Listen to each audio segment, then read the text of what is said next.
aujourd'hui. Il en fera à celui qui va disposer son cœur, à celui qui va l'acclamer, à celui qui va lui donner tout son cœur. Oh, mes bien-aimés en Christ, soyons dans la joie parce que notre Dieu nous aime tant. Il nous aime tant, mes bien-aimés. Il y en a combien, mon bien-aimé, dans le Seigneur? Il y en a combien qui se sont endormis dans leur dernier sommeil? Mais nous, à travers sa grâce, il nous a permis que nous soyons en sa présence. Élevons le nom de l'Éternel. Que chacun remercie son Dieu avec le fruit de ses lèvres. Remercie ton Dieu parce qu'il t'a permis aujourd'hui que tu sois en bonne santé. Il a permis que tu souffres.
joie. Amen. Parce que le règne de Dieu règne en nous. Alléluia. Parce qu'il demeure en nous. Amen. Il demeure dans cette salle. Alléluia. Moi, je sens sa présence. Amen. Je sens la présence. Alléluia. Je sens la présence du Saint-Esprit. Je sens la présence du Saint-Esprit, bien-aimé en Christ.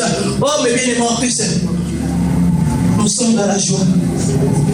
Tout à l'heure, on a chanté. Il n'y a que lui. Il n'y a que toi, Seigneur, mon Dieu, mon roi. Mais bien aimé dans le Seigneur, il n'y a que lui qui nous a rachetés au monde de Golgotha. C'est grâce à l'agneau immolé que nous sommes devenus de nouvelles créatures, que notre vie a changé, que nous portons une nouvelle identité. Il n'y a que lui. Il nous a rachetés au plus fort pour qu'aujourd'hui nous soyons sous sa grâce, parce que nous étions dans les ténèbres. Il n'y a que lui, à travers lui, nous sommes devenus les enfants de la lumière, parce que nous sommes nés de sa volonté, à travers le pouvoir qu'il nous a donné. Il n'y a que lui, mes bien-aimés en Christ. Mais dans ce corps, le corps mortel que nous portons, avec sa chair avec ses désirs, ses passions, il nous pousse à faire des choses qui ne plaisent pas à notre Dieu. Il nous pousse à désobéir à notre Dieu. Il nous pousse à ne pas faire la volonté de notre Dieu.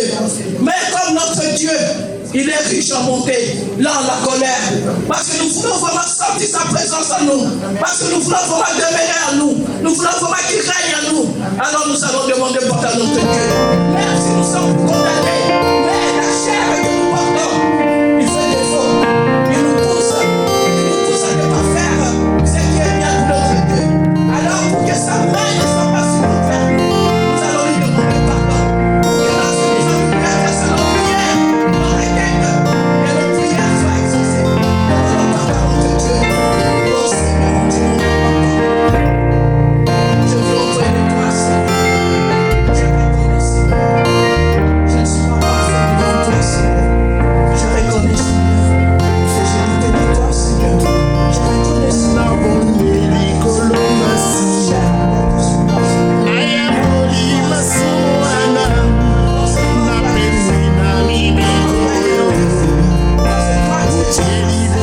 Thank you.